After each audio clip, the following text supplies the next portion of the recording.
Olá, muito bom dia para você. Está tudo bem com você? Eu espero que esteja. E graças a Deus estamos em mais um programa Assunto do Dia, ao vivo na tela da Rede Brasil. E o Brasil teve queda no número de doadores de órgãos neste ano. As doações do fígado, por exemplo, tiveram queda de 0,7%. Você não pode perder a entrevista principal de hoje. Vamos conversar sobre transplante de fígado. Não perca! Também não perca o quadro O Direito é Seu. O advogado previdenciário e trabalhista, Dr. Paulo Perazzo, ele responde a dúvida do telespectador Antônio Wilton, que enviou sua mensagem para a gente sobre direito trabalhista. E logo mais, vamos aprender a preparar cookies de chocolate com a chefe Luciana Luna, no Receita do Dia. E ainda você confere informações sobre o trânsito, previsão do tempo, vagas de estágios e, além disso, notícias da internet e muitas outras curiosidades. Não perca e também participe do programa de hoje.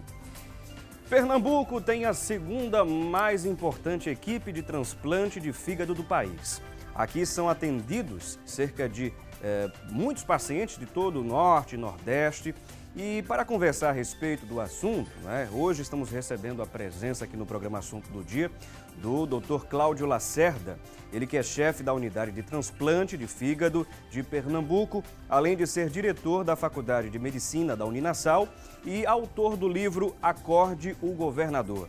Além dele, estamos contando com a presença do Dr. Vitorino Spinelli, ele que é médico hepatologista, médico do Instituto do Fígado de Pernambuco e também professor adjunto aposentado de Medicina da Universidade Federal de Pernambuco. Daqui a pouquinho a gente vai estar conversando com os nossos convidados e, é claro, queremos contar com a sua interação, com a sua participação, como sempre você tem feito nas edições anteriores aqui do programa. Mas neste momento eu convido você a acompanharmos juntos uma matéria com a repórter Stephanie Hermano e daqui a pouco voltamos.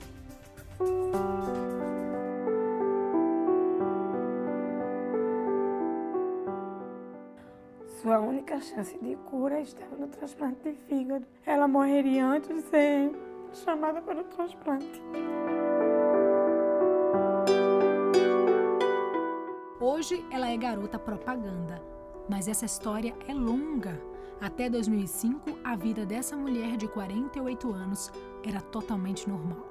Ela precisou fazer uma cirurgia de cálculo renal e a partir daí começou a sentir uma série de sintomas inexplicáveis. Depois de uma tomografia computadorizada, o Eligtânia descobriu que precisava de um transplante de fígado urgente. Eu estava com síndrome de Budd-Chiari. É uma doença rara no fígado, que ele entope as veias portas do fígado. Quando ele falou que meu fígado não estava mais servindo, que eu teria que fazer um transplante, para mim eu fiquei com medo, para mim era um tabu. Teve um momento que eu me desesperei, porque eu já não aguentava mais. Eu já não estava me alimentando direito, eu tomava um complemento alimentar, que só era aquilo mesmo, para que eu tivesse mais um dia de vida. Foram quase 4 anos na fila de transplante. O médico responsável pelo caso tinha dado mais um mês de vida a ela. Mas na mesma semana dessa triste notícia, a solução apareceu. Ela soube que seria transplantada com urgência. Aquela medrosa de antes já não existia mais. Era uma mulher lutadora, corajosa, vencendo o obstáculo e querendo viver. E através do transplante de um fígado eu estou aqui. Eu sou hoje uma mulher realizada. Tenho uma família que me ama, que me adora do mesmo jeito quando eu estava doente. Eu só tenho que agradecer. Pernambuco é o segundo estado do Brasil que mais realiza transplantes de fígado. Mas nesse ano, o país teve uma queda de 0,7% nesse tipo de transplante. Doadores de órgãos estão em queda no Brasil. A quantidade de inscritos no caso de doação é 20% menor do que no ano passado. São 55 mil pessoas na fila por um órgão em todo o país. Seria tão bom que tantas pessoas que estão na fila tivessem a possibilidade de chegar e agradecer, como eu estou agradecendo aqui hoje, pelo ato de amor de uma família, porque muitos deixam dizendo que quer ser um doador, mas a família, como não quer mutilação, acha que não há necessidade.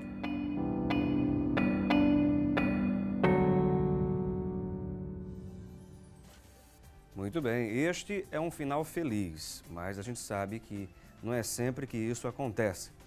E vamos conversar sobre esse assunto, um assunto muito importante, vale a pena você estar acompanhando até o final aqui do nosso bate-papo, da nossa conversa, durante o programa todo, tá bom?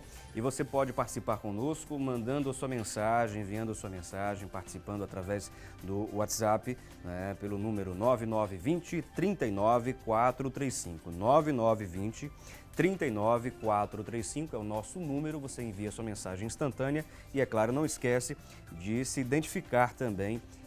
Além do nosso WhatsApp, você envia sua mensagem através da nossa fanpage, facebook.com/assunto do dia. Está passando aí no rodapé do seu vídeo para que você possa acompanhar. Bom, e eu quero neste momento agradecer aos nossos convidados pela presença aqui no programa Assunto do Dia, não é? Começando aqui pelo Dr. Cláudio Lacerda. Seja muito bem-vindo, é um prazer recebê-lo.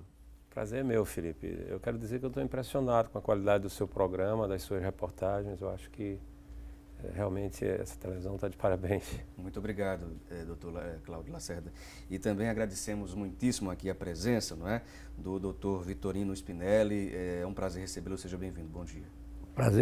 O prazer é meu, Felipe. É sempre um prazer tentar informar a população daquilo que vale a pena ser informado. Com certeza, com certeza. E o Dr. Cláudio Lacerda, minha gente, é um dos convidados de hoje. Ele é um dos maiores cirurgiões do país.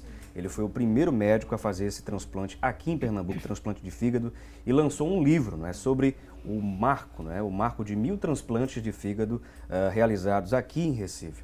Todo o valor arrecadado com a venda do livro será repassado para a Associação Pernambucana de Apoio aos Doentes de Fígado, lugar que acolhe os pacientes e familiares com doenças do fígado. E o Dr. Cláudio Lacerda vai poder falar um pouquinho mais, não é, ao longo do programa, não é, sobre o livro, né, sobre o trabalho que ele desenvolve aqui no Estado. Inclusive, aproveitando o ensejo, né, vou pedir aqui para o Dr. Vitorino trazer uma explanação inicial sobre essa queda que tivemos neste ano com relação ao número de doadores, de doações de fígado. A que se deve essa queda, na sua opinião, Dr. Vitorino? Eu não consigo enxergar uma razão específica para essa queda. Eu acredito que isso é uma flutuação do que naturalmente ocorre. Eu não sei exatamente, não sei se Cláudio tem alguma noção do que Na verdade, possa ser, essa queda não aconteceu em Pernambuco. Né? Nós temos tido um crescimento sustentado. Nós fizemos no ano passado exatos 115 transplantes. Esse ano já fizemos 103. E temos uma projeção de chegar entre 125 e 130. E ainda não terminamos o ano, E ainda não terminamos o ano. E, historicamente, a gente tem um aquecimento, né, no final do ano. Não sei a que se atribui isso, mas nós transplantamos muito no final do ano. Né? Mas, no Brasil, realmente existe uma queda por razões, como disse Vitorino, não identificadas. Eu venho agora de um Congresso Brasileiro de Transplante de Órgãos, que aconteceu em Gramado, no Rio Grande do Sul. O assunto que permeava todas as conversas era esse, né? O porquê dessa queda, mas ninguém tinha explicação. Isso não pode estar relacionado com a crise. A crise não afetou, até onde se saiba, a atividade. Eu não sei a percepção de vocês, que são profissionais da área, não é, de transplantes, com relação às campanhas educativas, não é? A população, por vezes, aparece uma dúvida ou outra, né, que entra no senso comum, né, e essas dúvidas terminam atrapalhando, né, o processo educativo, né, de incentivar as pessoas a doarem, né, doarem órgãos. E quais as principais perguntas ou questionamentos, né, que os familiares, as pessoas, né, fazem com relação a transplante, doutor Vitorino, que o senhor tem ouvido bastante, né? Os familiares dos potenciais doadores. Né? Eu acredito que a pergunta principal é sobre a confiança desses potenciais doadores ou dos familiares em relação ao sistema como um todo. Eu não vejo uma outra explicação. Se a gente pegar pela lógica, né, que o paciente que faleceu não tem porquê não doar um órgão que vai salvar uma outra pessoa. Exato, exato. Tá. Talvez essa falta Então, da confiança de que os trâmites legais vão seguir, né, um passo de cada vez, né? A confiança no país como um todo, país nas coisas como um que todo. estão acontecendo. Na seriedade, seriedade que não devia ser questionada. Porque para que a pessoa se torne um doador, ela precisa ter a confirmação de morte cerebral.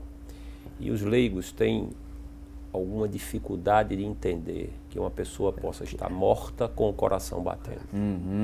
Porque morte mesmo, né, o diagnóstico de morte vem a partir da morte cerebral. Atividade cerebral. Exatamente. Quando você constata que o cérebro não está mais funcionando, não tem mais ondas elétricas, o indivíduo está morto. Os órgãos estão sendo devidamente oxigenados, existe uma circulação em atividade que faz com que esses órgãos continuem durante algum tempo, 48, 72 horas, funcionando adequadamente. Nesse momento é que a família é instada a permitir a doação dos órgãos. Agora, para a gente adentrar de fato aqui, né, a questão do transplante de fígado essencialmente, uma coisa importante que a gente precisa explicar, aproveitando o teor do programa também, que é, além de ser informativo, é educativo, aproveitando também aqui a presença dos nossos convidados, Dr. Vitorino Spinelli, que é patologista, qual a principal função do fígado para as pessoas que talvez não tenham esse entendimento, Dr. Vitorino? Difícil imaginar exatamente qual é a principal função do fígado. Entende? O fígado é a sede de praticamente tudo, quer dizer, tudo que é a vida, é a transformação dos insumos, do alimento, em proteínas, em uma condição que permite o resto da vida. Quer dizer, o fígado é responsável por todos os outros órgãos funcionarem normalmente. Então, é um órgão que tem funções múltiplas e eu acho que não estou exagerando dizendo que é o centro da vida, é o fígado. Entendo. Por exemplo, uma pessoa pode doar parte do fígado para uma outra pessoa. Há essa possibilidade de regeneração, por exemplo, no caso da pessoa transplantada? Pode sim, sem dúvida que pode. O fígado é um órgão único, mas na verdade ele é dividido em vários segmentos. Pelo menos um lobo direito e um lobo esquerdo, para início de conversa, entende? E se você retira uma parte do fígado para transplantar em uma outra pessoa, o que fica vai restabelecer um novo fígado. E o pequeno pedaço que foi colocado também vai restabelecer um novo fígado, entende? Tem essa capacidade de regeneração.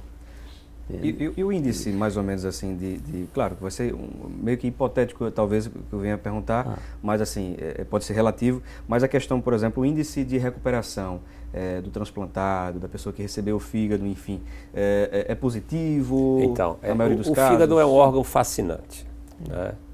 Pelas razões que Vitorino colocou muito claramente. É um órgão que comanda a economia do organismo como um todo, de formas que quando ele entra em falência, o paciente fica igual ao que você mostrou na reportagem, ao Elitânia, sem energia e sem a capacidade de produzir proteínas para repor, não é, o processo de regeneração dos tecidos do organismo.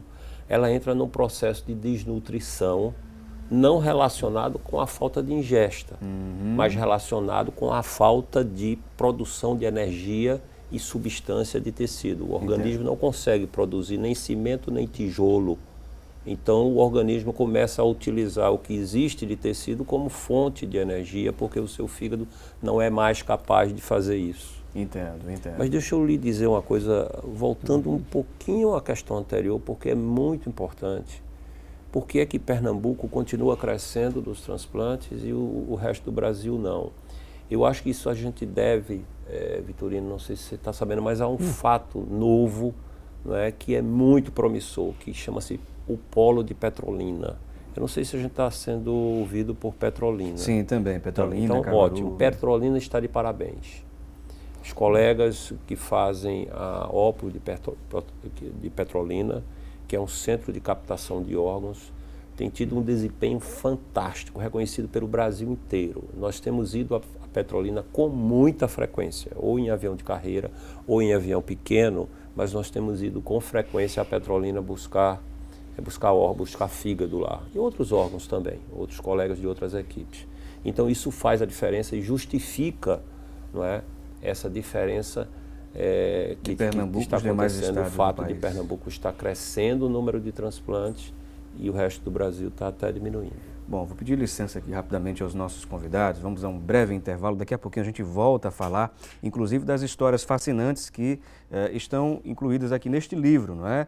Lançado aqui pelo Dr. Cláudio Lacerda. Acorde o Governador é o título do livro, que conta histórias de superação e vidas em 1000 transplantes de fígado no Nordeste do Brasil. Daqui a pouquinho a gente volta a falar sobre a temática, que é muito importante, com o Dr. Vitorino Spinelli, ele que é hepatologista, médico do Instituto do Fígado de Pernambuco e professor adjunto aposentado de Medicina da Universidade Federal de Pernambuco, além do Dr. Cláudio Lacerda, que já apresentamos aqui no nosso programa. Vamos agora a um breve intervalo. Você aproveita essa pausa, envia sua mensagem para a gente, participa deste nosso bate-papo, da nossa conversa sobre transplante de fígado. Estamos falando, de maneira geral, sobre transplantes, mas o principal foco é com relação ao transplante de fígado aqui em Pernambuco, aqui no Brasil. E você, é claro, pode participar através do nosso WhatsApp 9920 39 435. 9920 39 435 ou através da nossa fanpage lá no Facebook, facebook.com/assunto do dia. Daqui a pouco estaremos de volta.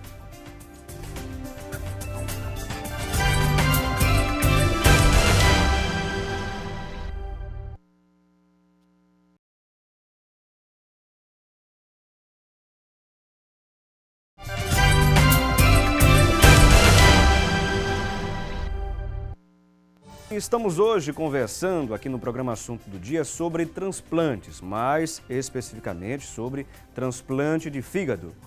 E neste momento vamos conferir o nosso quadro É Notícia com informações da internet sobre a temática de hoje. A Thalita Belo vai trazer mais informações para a gente. Thalita, é com você. Olá, Felipe Cavalcante, e você que está mais uma vez nos acompanhando, é sempre uma alegria ter você conosco. O destaque de hoje está no site brasileiros.com.br. Caso grave e raro de dengue acaba em transplantes de fígado em São Paulo. O procedimento foi realizado no Hospital de Transplantes do Estado e já é considerado inédito na literatura médica. Vamos então voltar à conversa de hoje, que é muito importante. Lembrando a você que temos um encontro marcado amanhã aqui na Notícia, claro, se Deus nos permitir. Voltamos então com você, Felipe. Ok, Thalita, muito obrigado pelas informações e vamos dar continuidade aqui à nossa conversa com os nossos convidados, não é? Hoje estamos recebendo o Dr. Vitorino Spinelli, ele que é médico hepatologista, não é? Médico do Instituto do Fígado de Pernambuco e professor adjunto aposentado de Medicina da Universidade Federal de Pernambuco. Além dele, estamos recebendo o Dr. Cláudio Lacerda, ele que é chefe da Unidade de Transplante de Fígado de Pernambuco, é diretor da Faculdade de Medicina da Uninasal e autor do livro Acorde o Governador. E aproveitando a participação da Thalita, doutor Vitorino, a gente observou em um caso, não é, lá em São Paulo, ou casos lá em São Paulo, pessoas que tiveram dengue, e tiveram alguns casos, né, que tiveram que fazer um transplante de fígado. Não é? Quais os principais casos que pode levar, não é, a pessoa ter que fazer um transplante, a submeter transplante? Vamos começar por esse caso do dengue, tá certo? Para pelo menos classificar dois grupos de pacientes que têm indicação ou precisa de um transplante. Os pacientes que são agudos, tem uma doença aguda, não tinha nenhuma doença no fígado e tem uma outra doença que, de repente, quase que destrói o fígado. Entende? Então, nesse grupo, a grande causa disso são as hepatites virais, hepatite A, B, C, não, nem tanto. Mas A e B são duas doenças que podem ter uma forma aguda, tão intensa que chega a esse ponto, entende? Destrói o fígado, agudamente destrói as funções vitais do fígado. Como nós falamos, o fígado é o centro da vida. Então, essas funções vitais são coagulação do sangue, a produção de proteínas vitais, etc. Quando isso acontece, tem que fazer o transplante. Agora, isso cabe também, me permita, só abrir um Pois parêntese. Isso cabe também a pessoas que, de repente, já trataram a hepatite A, por exemplo, a hepatite B, ou só no momento de que a pessoa começa a ter os primeiros sintomas pode ser bem prejudicial? E eu estou falando da doença aguda, quer dizer, o primeiro surto, e de tamanha intensidade que destrói as funções do fígado. Então, nessa situação, você tem que fazer o transplante de emergência quase, entende? Isso gera uma série de leis que dão a esse paciente a prioridade máxima para poder ter o órgão para transplante. Tá certo? Bom, esse é um grupo de pacientes. O outro grupo é o grupo dos crônicos. Os crônicos que têm doenças crônicas que evoluem num ponto tal que também torna-se incompatível com a vida. Nesse grupo, o campeão chama-se hepatite C. No Brasil, em 1999, quando foi feita uma estatística brasileira, nesse ano, a hepatite C representava metade, um pouco mais de metade dos transplantes de fígado no Brasil. Bom, depois disso, alcoolismo continua sendo alcoolismo, e as outras, uma que está ganhando fôlego, digamos, como causa de transplante, é a chamada doença gordurosa não alcoólica do fígado. Entendo. Entende? Que a gente pode resumir numa obesidade e as consequências da obesidade. A gente vê a questão das consequências do próprio sedentarismo, a má alimentação. Né? Tudo isso é um resumo aí da pós-modernidade e tantas outras coisas também, né? Desencadeando aí o estresse e tantas outras coisas. E com relação a essa questão do sedentarismo e a má alimentação, por exemplo, há um crescimento muito grande do fast food. As crianças estão cada vez mais obesas, né? Há uns 10, 20, vamos colocar assim, 20 anos atrás, as crianças ainda brincavam, faziam atividades físicas, né? E hoje a gente vê as crianças sentadas à frente de um computador, videogame, celular, não é isso? Então, isso tudo vai cooperar também para que uma população lá na frente, uma população futura, venha desencadear uma série de problemas de saúde. Uma delas, eu acredito que é a gordura também no fígado, não é isso? É importante a gente passar essa recomendação também aos pais que estão nos acompanhando nesse instante. Qual a mensagem que a gente pode transmitir, doutor Lacerda? É isso exatamente o que você falou, né? Os hábitos de vida modernos levam a uma dieta hipercalórica, a uma vida sedentária em função dos computadores da vida, das televisões super sofisticadas, né? do apelo à tecnologia moderna que tornaram... Quando nós éramos crianças, nós vivíamos nas várzeas da vida, jogando futebol, empinando papagaio, correndo, brincando. Sempre em atividade física. E as crianças de hoje vivem diante de um computador.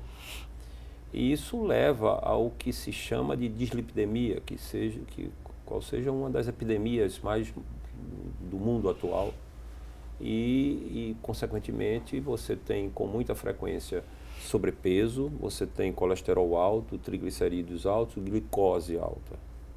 Né? Então, o conjunto dessas alterações leva à deposição de gordura no fígado, é o que se chama de esteatose, que é uma situação, né, que leva com frequência as pessoas aos consultórios médicos. Chegou aqui uma dúvida de um telespectador, na verdade, o Marquinhos, né, mandou uma mensagem aqui, ele colocou assim, Marquinhos de Peixinhos em Olinda. Ele diz assim, olha, eu fiz um exame e constou um pouco de gordura no fígado. Estou fazendo uma dieta intensa e caminhando bastante. Será que vai melhorar a minha situação? Está aqui o Marquinhos de Peixinhos. É possível também, não é? Nesse trabalho que ele vai seguindo, talvez sendo acompanhado por um médico, não é isso, doutor Vitorino? Claro, eu posso dizer que ele começou certo. Ele está caminhando, ele está fazendo os exercícios e diminuiu a ingesta de calorias. É isso que ele tem que fazer para perder o peso. E a tal gordura no fígado vai desaparecer se o peso diminuir. Se houver Pode-se dizer que se você é obeso, tem um excesso de peso, se você perde 10% do peso corporal, isso é o suficiente, não para eliminar a gordura de imediato, mas para normalizar várias taxas hepáticas que indicam a doença. Entendo. Então, a perda de peso é o remédio eficaz para tratar esse tipo de problema, que é, em essência, o excesso de peso. Muito bem. Inclusive, temos uma outra participação, uma pessoa que preferiu ligar para a gente, né, mandar sua mensagem aqui, a Rosa Maria, né, lá de Casa Amarela. A Rosa Maria, ela fez a seguinte pergunta, ela disse que teve hepatite B, não é, do tipo B, quando ela era criança, não é, e ela gostaria de saber se existe alguma possibilidade de desenvolver no futuro um câncer de fígado ou algum outro problema. Bom, para responder essa pergunta, eu teria que saber o que foi que aconteceu com a hepatite B, tá certo? Se uma pessoa que tem uma hepatite B, 90% das vezes, essa hepatite vai se resolver. Entende? E em resolvendo, com ou sem medicação, não vai acontecer mais nada. Isso também vale, doutor Vitorino, para algum outro tipo de hepatite? Hepatite A, hepatite C?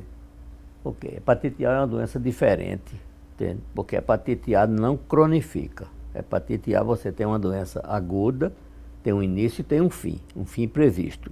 Esse fim pode ser a cura, 99% das vezes, ou na doença muito intensa pode chegar a que se chama hepatite fulminante, e aí só tem dois caminhos, a morte ou o transplante. Entendo. Então, o problema que pode causar a doença grave do fígado, que se chama cirrose hepática, e precisa de transplante, é a doença crônica. Em termos de hepatite, é hepatite crônica. Entende? Agora eu vou conversar um pouquinho mais aqui com o Dr. Cláudio Lacerda, justamente sobre os principais casos, né, que o senhor já tratou aqui em Pernambuco, né, e teve que lidar, inclusive escreveu esse livro aqui baseado nesses casos, né, que o senhor observou de superação, né, em mais de 1000 transplantes já realizados aqui no estado, não é isso? Quais as principais experiências que estão aqui nesses livros que mais chamam a sua atenção? Claro que todos eles chamam a atenção. São muitas, Felipe. Você imagina, são 1000 casos, 1000 transplantes de fígado. Imagino também que quando a gente começou a fazer transplante de fígado aqui em Recife, o mundo estava começando também. Né? Nós começamos logo depois dos grandes centros transplantadores da Europa, dos Estados Unidos e do Brasil, basicamente em São Paulo. Inclusive o senhor esteve por uma temporada estudando em Londres, né? Tive em Londres 2 vezes, estive em São Paulo 4 anos, eu fiz um longo processo de formação. Estudou na USP, né? Também, não é? Na USP, doutorado na USP. Doutorado na USP. Mas eu quero realçar isso, né? Isso é um trabalho de equipe, né? Não é feito por uma pessoa, mas por uma equipe multidisciplinar, composta por especialistas de diferentes áreas. Né? Sempre então, atuando em conjunto. Né? Então é um trabalho muito árduo, muito difícil, que exige muita superação. E a nossa equipe ela tem sido reconhecida pelo Ministério da Saúde como destaque nacional em transplante de órgãos de uma forma geral, justamente por conta dessa capacidade de superação. Quando o Sistema Nacional de Transplante em Brasília identifica um doador em Mato Grosso, em Belém do Pará, no interior da Bahia, e o sistema disponibiliza esse doador e as equipes não têm logística nem capacidade de buscar, aí eles dizem, olha, chama os caras de Pernambuco, que aqueles caras são doidos, eles vêm e pegam e fazem mesmo. Pra você ter uma ideia, no carnaval desse ano nós fizemos 5 transplantes. O transplante de fígado é a intervenção cirúrgica mais complexa que se faz no corpo humano. Nós começamos a fazer transplante de fígado em 12 horas, 13 horas, 14 horas. Hoje, como a equipe está muito treinada, nós fazemos em 5 horas, 6 horas no máximo. Né? Então hoje a equipe aqui de Pernambuco é uma referência nacional e até mesmo, quem sabe até internacional, não é? Com relação ao procedimento em Sem si, dúvida, para que você tenha uma ideia, assim, o país, o México, por exemplo, que é um país que tem muita semelhança com o Brasil, em nível de desenvolvimento e tal, um país a população em desenvolvimento, também. Né? O México fez no ano passado 105 transplantes. A minha equipe fez 115. Então já estamos superior. superior, Só para você ter uma ideia. É verdade. Todo o país. Né? Todo o país. Então é muito trabalho. E são muitas histórias, né? Para responder sua pergunta. Por exemplo... Histórias incríveis, histórias de muita... superação, de medicina, uma medicina fascinante, uma medicina que recupera vidas assim de uma maneira dramática, de uma maneira fantástica, né? Porque os transplantados de fígado são pessoas inteiramente normais e eram pessoas que estavam morrendo, via de regra, né? Então, você é capaz de imaginar, até sem ler o livro, né? O que tem aí de emoção, né? De histórias de humanismo, de solidariedade humana. Ao ler, né, as minhas impressões aqui, ao ler pelo menos o prefácio aqui, fiquei já emocionado, não é? O prefácio é do Guel Arraes, que é um verdade. cineasta que quer transformar esse livro, inclusive, num seriado de televisão. Um seriado de televisão, que seria muito bom, inclusive, não é? E temos aqui essa história da Welitane, não é? O Welitane. Welitane, inclusive, essa imagem dela aqui, a gente conferiu aí na matéria da gente, né? Deixa eu mostrar aqui na câmera 1, a câmera do Robson. Olha só, né?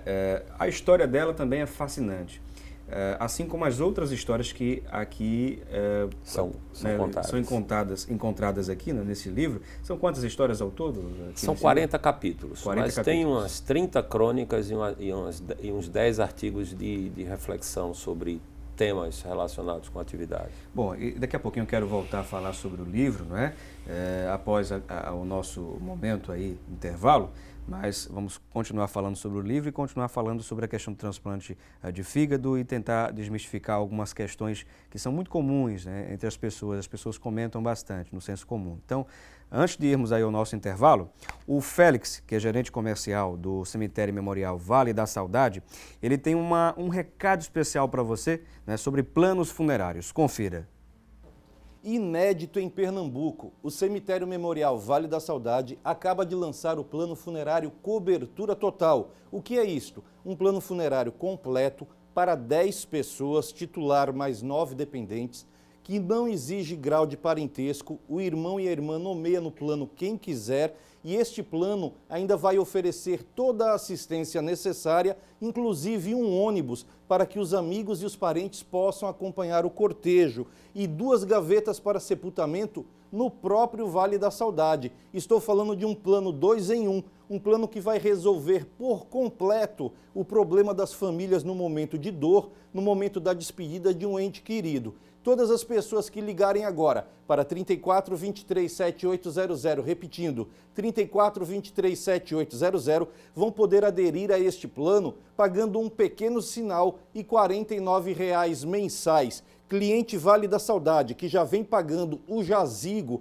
que já ganhou como cortesia o ossuário, nesse momento não vai pagar o valor da adesão. E caso o irmão e a irmã já venha pagando um plano funerário em outra empresa, compramos a sua carência. O irmão e a irmã não vai perder nada, pelo contrário, vai sair ganhando as 2 gavetas como cortesia no Memorial Vale da Saudade. Acompanhe o recado da irmã Lizinete.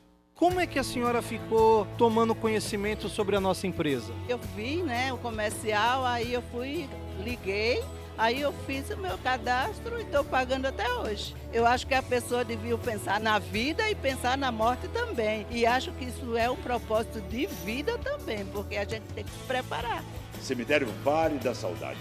Dignidade por um preço que você pode pagar. Então não perca tempo e ligue agora, 34 23 7800, porque esta promoção é por tempo limitado. Muito bem, Félix. E você que está nos acompanhando, ficou interessado? Então ligue agora mesmo para o 3423-7800, 3423-7800 ou também através do 3423-7802 e você vai obter mais informações. Cemitério Memorial Vale da Saudade, eternizando lembranças de quem você ama. Bom, vamos agora a um breve intervalo. Daqui a pouquinho a gente volta a conversar com os nossos convidados e você aproveita esse ensejo, esse momento aí de intervalo, de pausa e envia sua mensagem, sua participação através do nosso WhatsApp pelo 9920 39435, só lembrando 0 operadora 81. Para você que está nos acompanhando em outros estados, 0 operadora 81 9920 39435 ou visita a nossa fanpage e posta seu comentário, facebook.com/assunto do dia.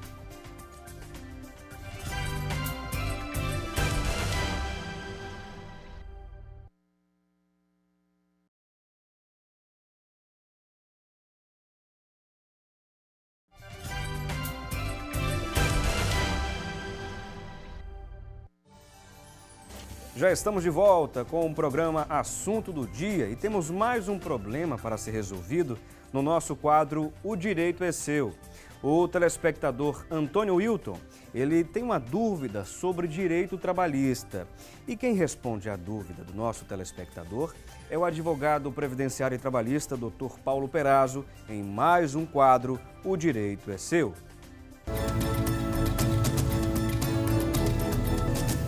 Saudações, amigos do programa Assunto do Dia.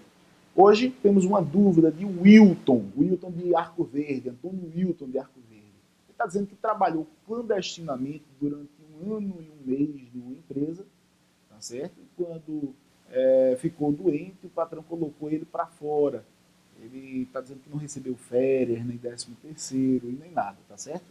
Então quer saber o que é que ele tem direito, o que ele pode reivindicar.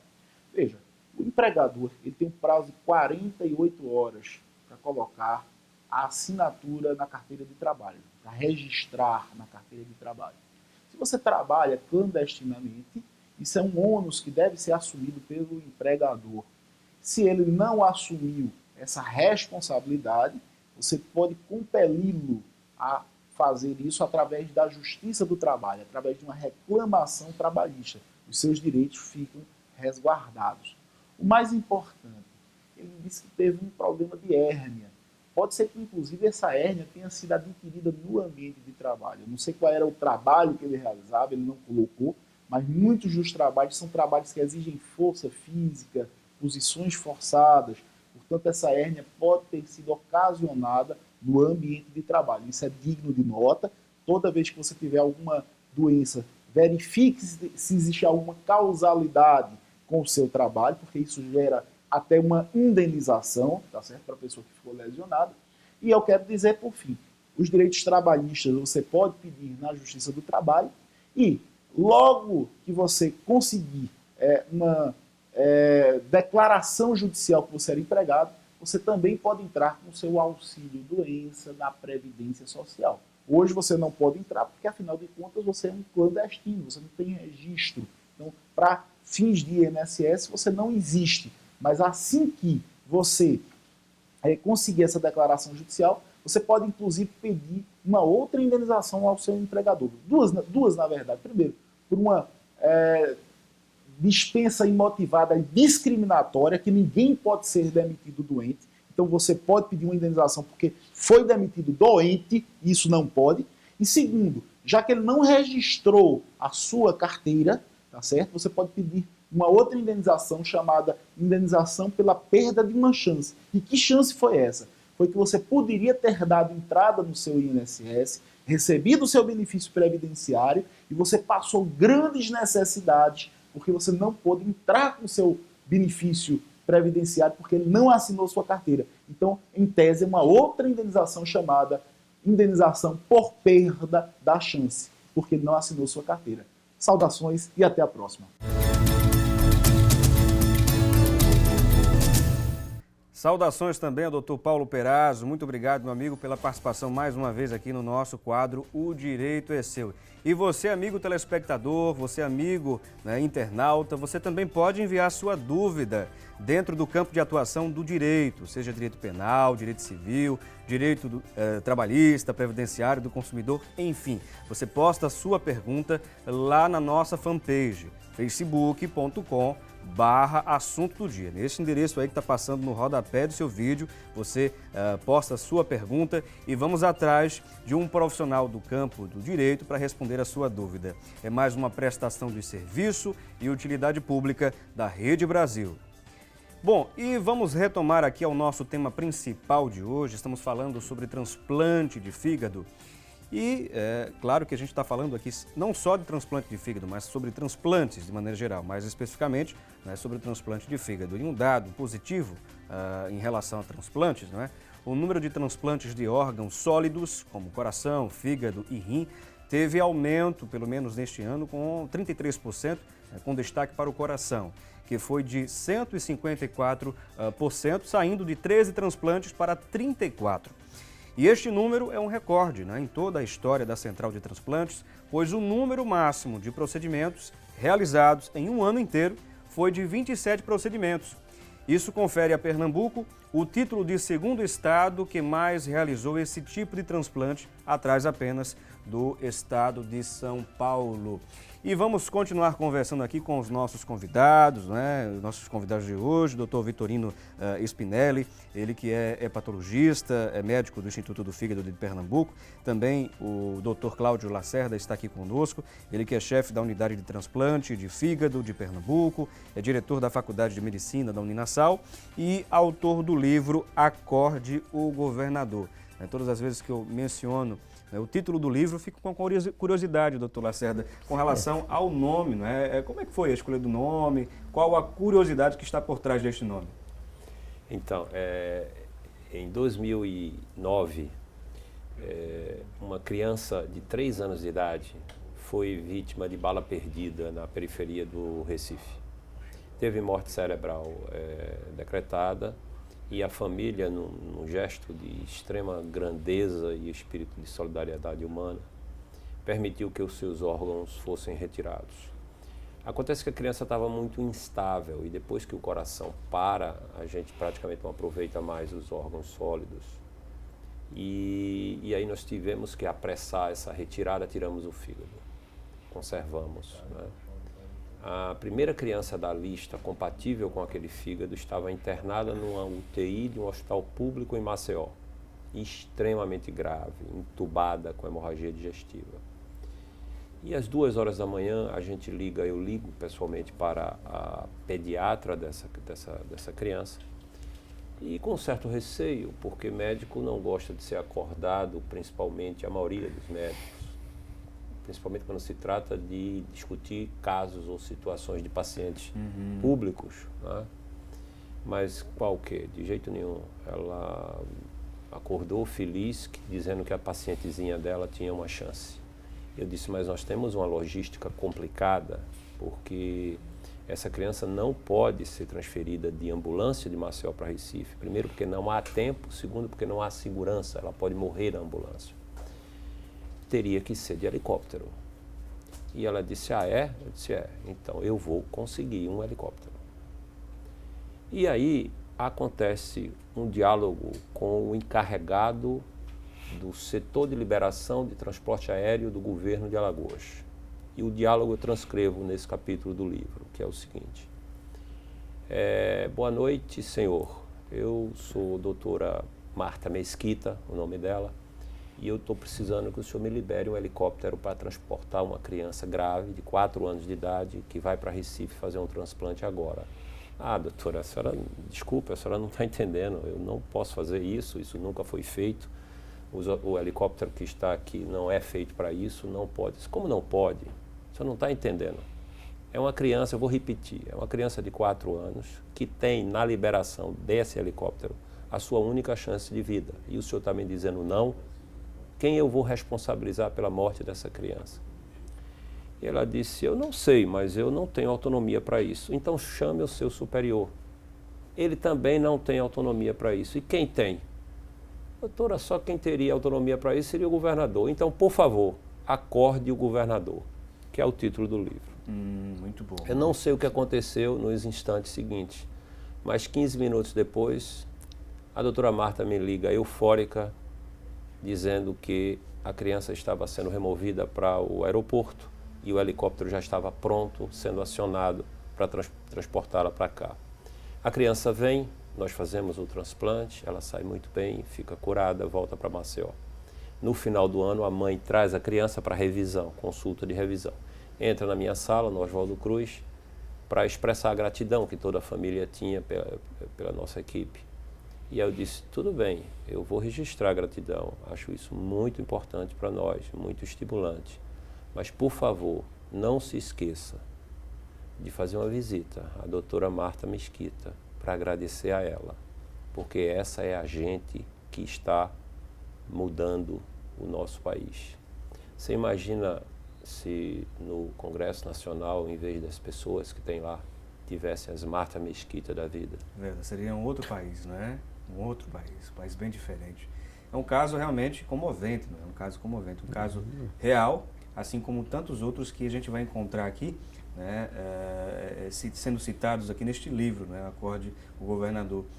Quais os outros casos, até para as pessoas... Deixa eu contar um que não fala muito de Fica à médico, vontade. para não dizer que eu estou puxando para o lado, Sim, né, sim, que eu claro, estou sendo claro. corporativo, querendo enaltecer a minha atividade, que tem a ver mais com as pessoas, enquanto atores de um processo necessário na doação, nessa questão da atividade de transplante de órgãos.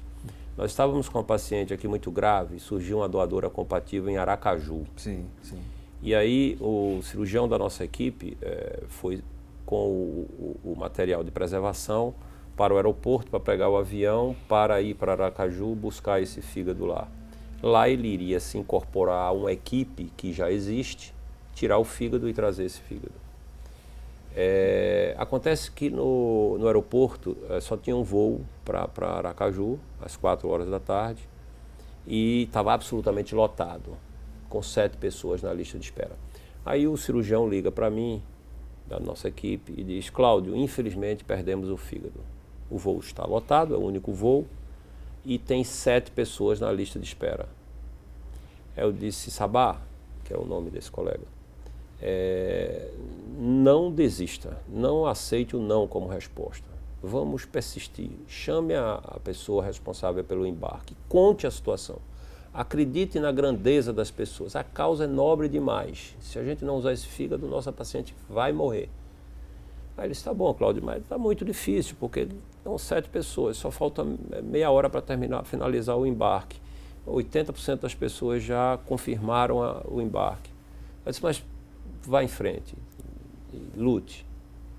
E aí ele chamou a responsável pelo setor de embarque da TAM e colocou a situação para ela.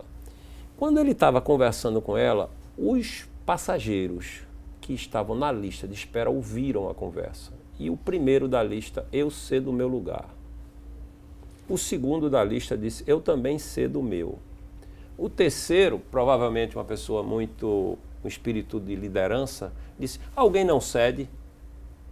Silêncio total. A atendente que estava perto também e fazendo o check-in dos passageiros que ouviu a conversa e disse: eu posso perguntar aos, 15 ou 20 que faltam se alguém desiste de embarcar?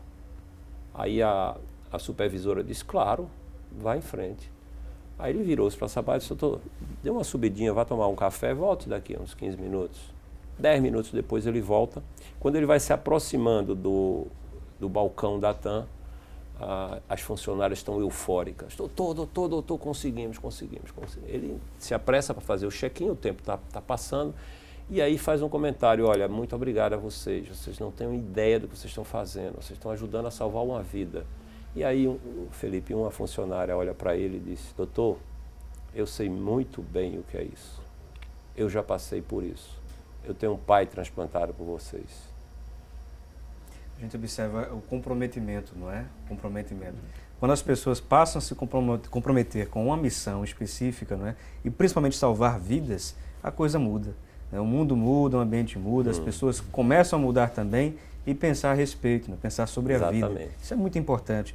É uma lição, realmente, uma lição de vida, uma lição moral, uma lição espiritual. É importante a gente trazer exemplos como esse. Inclusive, não é, renderam aqui alguns comentários com esse depoimento aqui através do WhatsApp. Não é? As pessoas mandaram aqui o caso, por exemplo, do Melo Lopes, ele que enviou sua mensagem pelo Zap.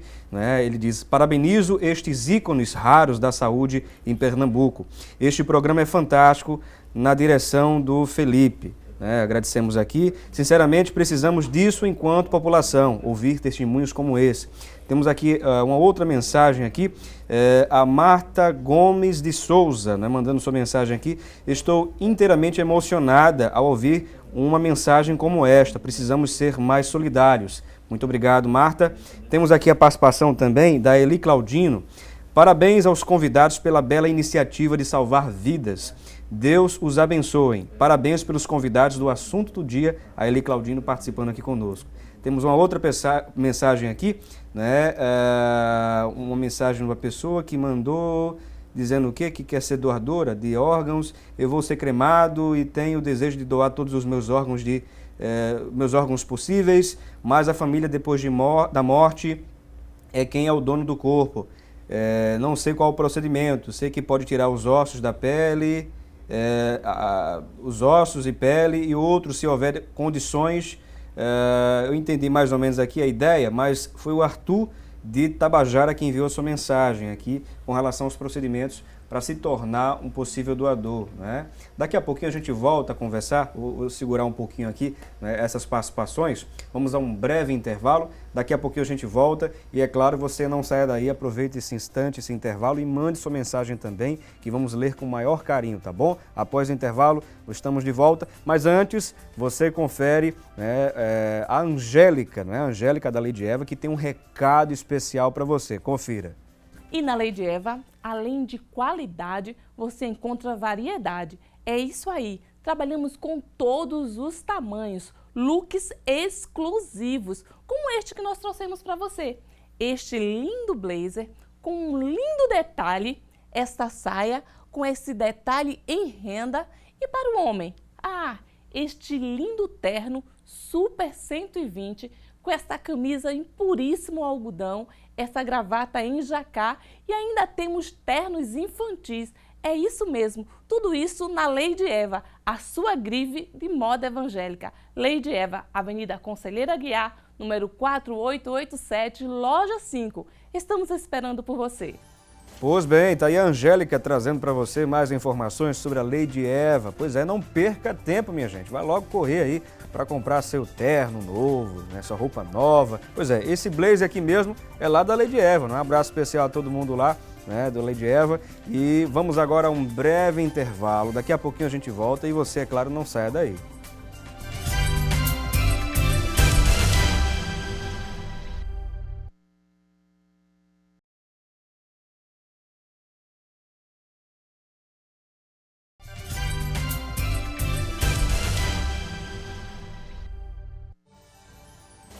Bom, já estamos de volta ao programa Assunto do Dia e neste momento vamos conferir mais um quadro aqui do programa, um quadro muito aguardado, por sinal, por muitos telespectadores. Isso mesmo, é o nosso Receita do Dia. E hoje vamos aprender com a Luciana Luna, a chefe de cozinha Luciana Luna, a preparar cookies de chocolate. Confira! Olá! Hoje nós vamos aprender a fazer cookies de chocolate. Pegue papel e caneta e anote essa receita que é deliciosa para um lanchinho à tarde. Nós vamos precisar de 1 xícara e 1/4 de açúcar, 100 gramas de manteiga, 1 xícara e 1/4 de farinha de trigo, um ovo, 1 colher de chá de essência de baunilha, e 1 xícara de gotas de chocolate forneável. Esta receita é bem fácil. Nós vamos misturar todos os ingredientes no recipiente e, por fim, as gotas de chocolate. Vamos começar? Vou começar com a farinha de trigo, depois o açúcar,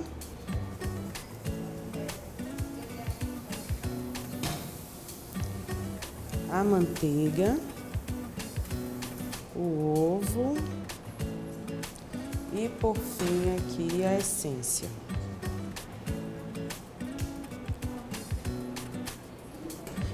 Eu vou dar uma misturada aqui com a espátula e depois vou com a mão para fazer a massinha do biscoito.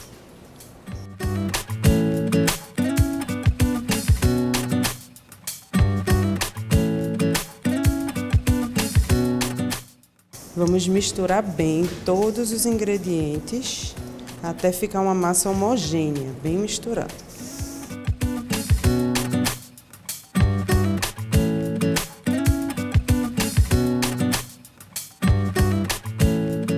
Essas gotas de chocolate, ela não se derrete por completo no forno, né?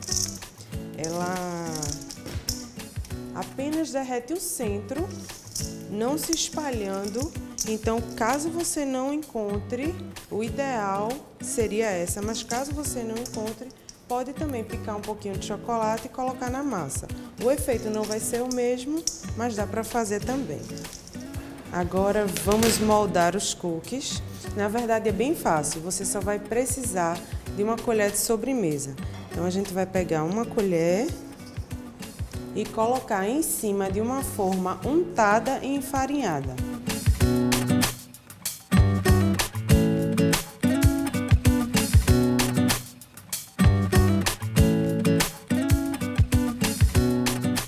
O ideal é dar um espacinho de 3 dedos entre um biscoitinho e outro, porque eles vão se achatar um pouquinho, então vão crescer. Então tem que ter um espacinho para que isso aconteça no forno. Bem simples e fácil. Agora a gente vai levar ao forno, pré-aquecido, 180 graus, até que os biscoitos fiquem bem douradinhos.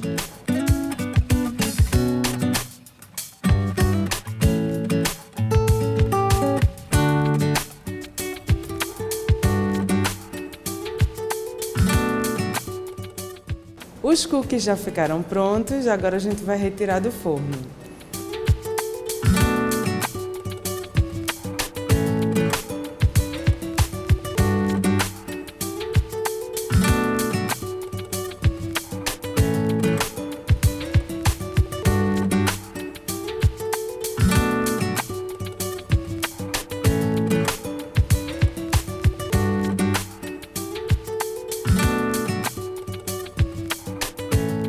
Já estão prontos os nossos cookies, o ideal é esperar esfriar para que eles fiquem bem crocantes e torradinhos. Depois é só se deliciar.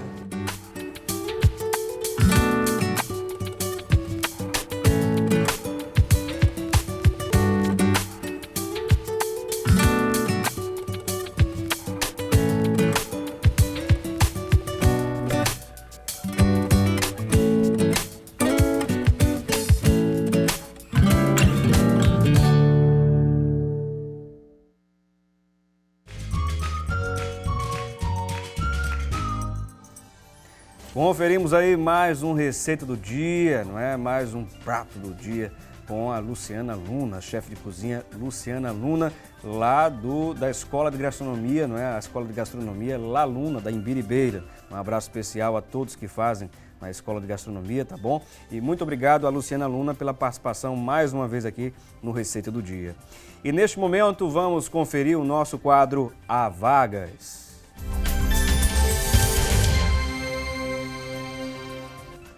E no A Vagas de hoje vamos conferir na tela, não é, mais informações sobre, né, as ofertas de estágios. Vamos conferir? Na nossa primeira tela aqui está o indicativo de algumas ofertas. Olha só, você que está cursando Administração Geral, há uma vaga de estágio.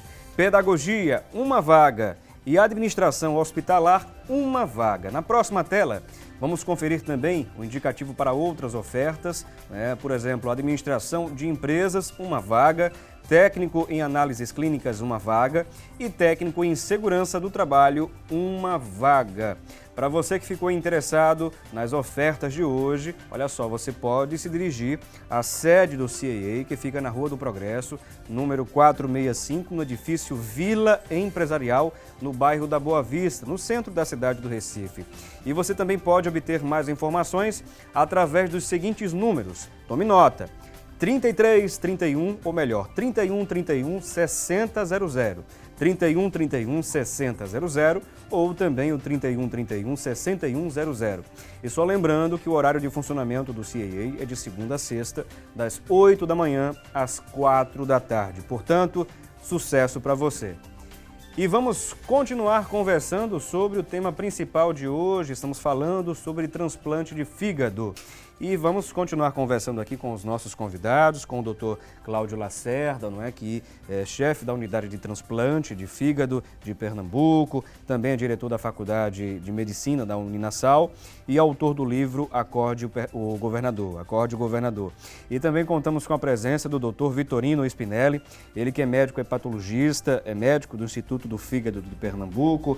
E temos aqui, inclusive, algumas participações, pessoas que aproveitaram o intervalo e enviaram suas mensagens aqui através das nossas redes sociais, pelo WhatsApp, não é? Pelo 9920 39435, 9920 39435, ou também fizeram a visita lá na nossa fanpage e postaram seu comentário, facebook.com/A assunto do dia. É o caso aqui, por exemplo, da Cris. A Cris, ela enviou sua mensagem pelo Zap, né, pelo WhatsApp, dizendo o seguinte: a doença do fígado precisa ser melhor divulgada, pois tive um caso na família, uma tia que faleceu com cirrose hepática.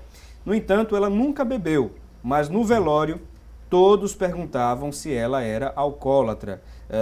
As pessoas precisam ser mais esclarecidas sobre o assunto.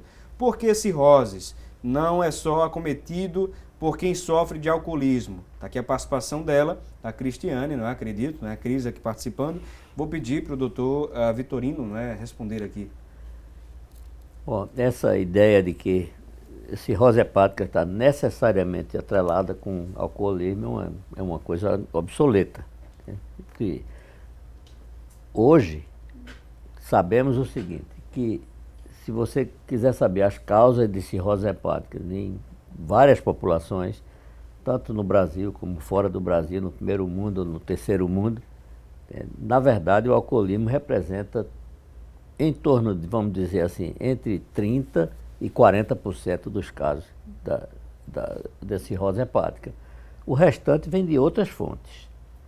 Existem, pelo menos, as campeões disso são as hepatites crônicas, principalmente a hepatite C, que responde por um percentual de causas de cirrose que beira 50% dos casos. Nossa. Além disso, a outra que a gente precisa enfatizar, que é a chamada doença gordurosa do fígado. Isso está atrelado com uma coisa que é muito comum de se ver hoje, que é a obesidade. E, inclusive, aqui surgiu até uma pergunta aqui, não é? De uma pessoa que não se identificou, não é? Mas o final do número telefônico aqui do celular dela, os 4 últimos números, 6721, participando conosco. Essa pessoa disse que tem gordura no fígado e a doutora disse que ela precisava fazer ultrassom e alguns outros exames. Ela, inclusive, essa pessoa fez os exames, né, pelo que eu entendi aqui, e disse que não se preocupasse, né, através de uma dieta, de um trabalho físico, não é? Acredito que através de exercícios físicos, essa pessoa iria melhorar. Essa pessoa pergunta aqui se está correto esse pensamento de que, de fato, ela vai melhorar depois de submeter, né, com relação à parte nutricional, melhorar essa questão da saúde também. Sem dúvida. Racionalidade na alimentação é uma coisa importante e, ao mesmo tempo, se você come bastante, você precisa gastar as calorias que comeu. Então você tem que fazer exercício, tem que gastar as calorias fazendo aquilo, atividade muscular. Eu gostaria de dizer só uma coisa uma máxima nessa história, entende? Beber sem limite, beber erradamente, é tão grave quanto comer erradamente. Então, o alcoolismo desenfreado, quer dizer, o alcoolismo não controlado, pode gerar uma cirrose hepática, pode gerar uma doença gordurosa no fígado que leva à cirrose hepática. E a mesma coisa pode ser dito também em relação à alimentação, quer dizer, a alimentação sem limite, quer dizer, o consumo calórico excessivo faz tanto mal quanto o consumo alcoólico. A gente observa que há um crescimento, né, doutor Vitorino, com relação à má alimentação, a alimentos, as pessoas adotaram aí no dia a dia alimentação industrializada, cheia de gordura e tudo mais, não é isso? É exatamente isso. Quer dizer, o surgimento dos McDonald's e os coisas, os fast foods, são de certa forma responsáveis por isso, né? Que vão levar à doença gordurosa do fígado, que não tem nada a ver com álcool. Não tem relação com álcool, tem relação com isso, com as calorias excessivas e não acompanhadas do gasto dessas calorias, com a atividade física diminuída, né? Bom, inclusive temos recebido aqui uma série de mensagens, pessoas parabenizando a temática de hoje, não é? O Rogério Lira, o Arthur, não é? Arthur Bezerra Souza, a Fernanda Freitas Enfim, todo mundo está mandando suas mensagens aqui. Queremos agradecer pelo feedback, né? Pela resposta aí do público com relação ao que estamos abordando hoje aqui no programa Assunto do Dia. Mas vamos voltar a conversar um pouquinho mais e ouvir as experiências do Dr. Cláudio Lacerda, que ele conta, inclusive, algumas das principais experiências, né, dele enquanto profissional da área médica, da área de saúde, não é? Como médico. São histórias de superação e vidas em 1000 transplantes de fígado realizados aqui no Nordeste do Brasil. O Dr. Cláudio Lacerda lançou recentemente, no caso ontem, não foi? Foi ontem, foi esta semana, não é? O Acorde, o Governador. O Acorde, o Governador é o título da obra dele. E o senhor ficou de trazer algumas outras experiências, inclusive, que estão nesse livro, não é, doutor? Você pode ficar à vontade. O primeiro capítulo do livro, como não poderia deixar de ser, é uma homenagem à minha equipe. Sem a pegada dela, sem a tenacidade dela, a gente não teria chegado onde chegou. E aí eu conto uma história que chama-se Natal na Sala de Cirurgia. Em 2003, no dia 24 de dezembro de 2003, às 4 horas da tarde, me liga a coordenadora, a enfermeira coordenadora do nosso programa, dizendo que a central de transplantes tinha ligado para ela, dizendo que tinha um doador pronto no Hospital da Restauração, cujo fígado poderia ser disponibilizado para a gente. E eu disse, ok, monte a logística, prepare sala de cirurgia para doador, sala de cirurgia para receptor, UTI, banco de sangue, laboratório, convoque toda a equipe e vamos transplantar. E aí ela disse, doutor Cláudio, o senhor não está lembrado que hoje é véspera de Natal, hoje à noite é de Natal, hoje é 24 de dezembro. Então a gente está com um problema. Isso foi no início da nossa experiência. Boa parte da equipe já saiu para o fim de semana natalino. Já tem gente, inclusive, que está com familiares que vieram de outros estados para comemorar o Natal. E aí, como é que fica? Eu disse, realmente é uma situação inusitada para mim, né? A gente tem muitas vezes uma certa indecisão no processo de escolha de se vai usar ou não aquele doador, quem vai ser o receptor entre os primeiros da lista e tal. Mas aquele momento, aquela situação era inteiramente única para mim. Eu nunca tinha vivenciado aquilo. Eu disse, espera um pouquinho, deixa eu pensar e volto a ligar. Mas me dá algumas informações sobre quem seria a receptora. Uma mulher de 37 anos, uma cirrótica grave, já fez não sei quantas cirurgias, tem uma doença chamada cirrose biliar secundária, muito grave, tempo cirúrgico superior a 10 horas, previsão de muito sangue, de muito sangramento e tal. E aí eu pedi um tempo, pensei, refleti e achei que tinha uma vida em jogo e que a gente devia transplantar na noite de Natal. E aí liguei para ela e disse, olha, convoca toda a equipe. Inclusive, como o caso é grave, nós não prescindimos de ninguém. Queria todos na sala, porque eu preciso de todos para que a gente consiga ter sucesso nessa cirurgia. E convoca a cirurgia para tal hora, recebe doador para tal hora e tal, e dei as instruções. Quando eu entrei na sala de cirurgia, às 21 horas e 30 minutos, a cirurgia já se iniciando, uma atmosfera natalina indescritível, um fundo musical suave, todos presentes, nenhuma ausência, e todos com um semblante de alegria. Alegria de quem estava comemorando o nascimento do Cristo, promovendo um outro nascimento, ou renascimento. No dia seguinte, a cirurgia, graças a Deus, foi muito bem. Nós operamos com uma sensação de quem estava mais do que nunca do lado de Cristo, que Ele estava ali, mais presente do que nunca a nos ajudar. No dia seguinte, você imagina, Felipe, a satisfação interior de todos os membros da equipe. Eu acredito. Né? Um Natal diferente, absolutamente diferente. Marcante, não é? No mínimo marcante. E a paciente chama-se Maria do Carmo Fonseca. Hoje ela tem 50 anos. E ela também está aqui no livro. Essa história é a primeira história do livro. A primeira que chama Natal na Sala de Cirurgia. Uhum. Ela virou uma voluntária da nossa Associação Pernambucana de Apoio às Doenças de Fígado. Hoje dedica a sua vida a ajudar pessoas que estão como ela estava naquele momento. Nossa, história fascinante, inclusive, não é? Tem outras, né? Agora fiquei muito curioso. Agora não sei se o doutor Vitorino também está curioso para ouvir essas outras histórias, não é? Mas ele conhece boa parte, né? Nós compartilhamos pacientes doutor? com muita frequência. Tem uma história aí que é o transplante de Gena, ele era o paciente de Gena, aquele jogador de futebol do Náutico. Sim. Também tem uma história fascinante e Vitorino é o médico de Gena. Então, doutor Vitorino, foi o terceiro transplantado na época. Né? Gena, na verdade, eu estou participando da história de Gena mais recentemente. Entendo. Porque no início do programa de Cláudio, eu não estava junto dele. Eu ainda estava na ativa na Universidade Federal de Pernambuco. Sim. E tudo que ele fazia ocorria no Hospital Oswaldo Cruz, na Universidade de Pernambuco. Na UPE. Bom, eu comecei a participar a partir do ano de 2005 ou 2006, foi quando o Instituto do Fígado surgiu e eu então, passei a conviver com a equipe de Cláudio. Tá certo? Bom, aí, Gena, antes disso, era o lateral direito do Náutico. Era o último bom jogador do Náutico. Bom, depois a gente pode falar nisso, tá certo? Sobre a questão dele. Ele é um rubro-negro doente, mas ele já fez um bocado de coisa pelos alvirrubros.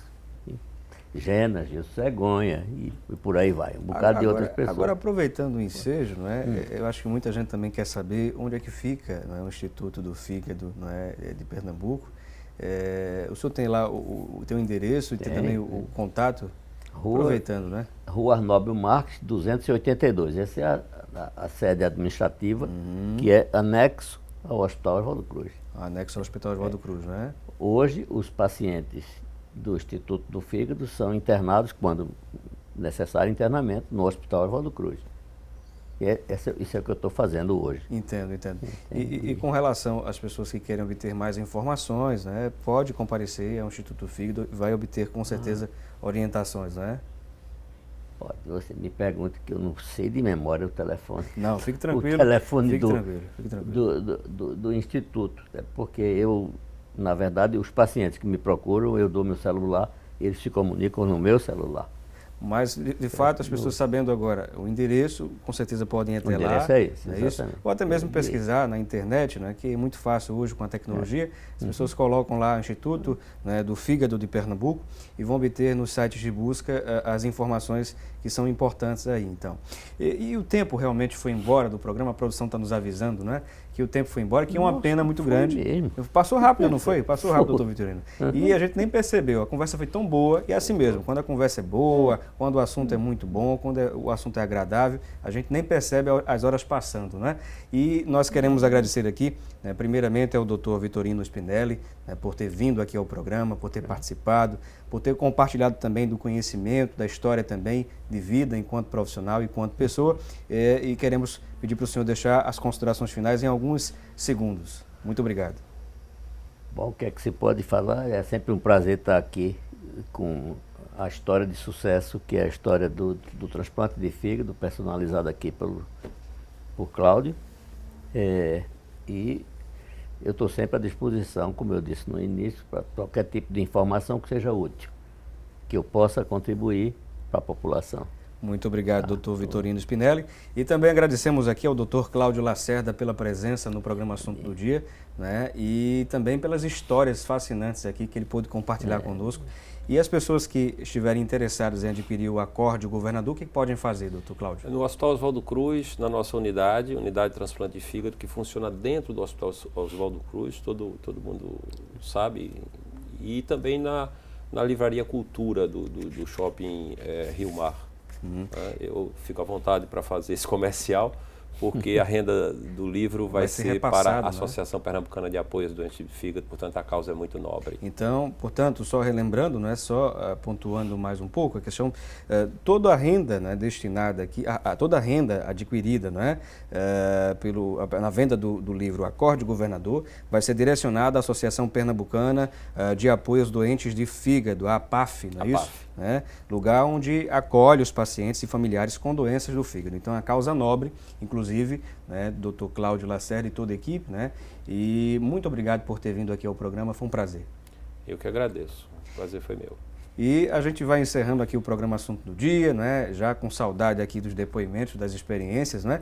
E também com saudade de você, telespectador, por sua participação, por sua interação, pelo seu carinho de sempre. A gente recebeu aqui inúmeras mensagens também, parabenizando o programa, a temática, a discussão, os convidados. E lembrando que, se Deus quiser, amanhã estaremos de volta em mais um tema importante. Fique atento à programação da emissora e também, é claro, através aí das postagens nas redes sociais. E é sempre um prazer muito grande estar interagindo sempre com você. Debater o conhecimento é de suma importância. Um abração e um excelente dia. Até amanhã.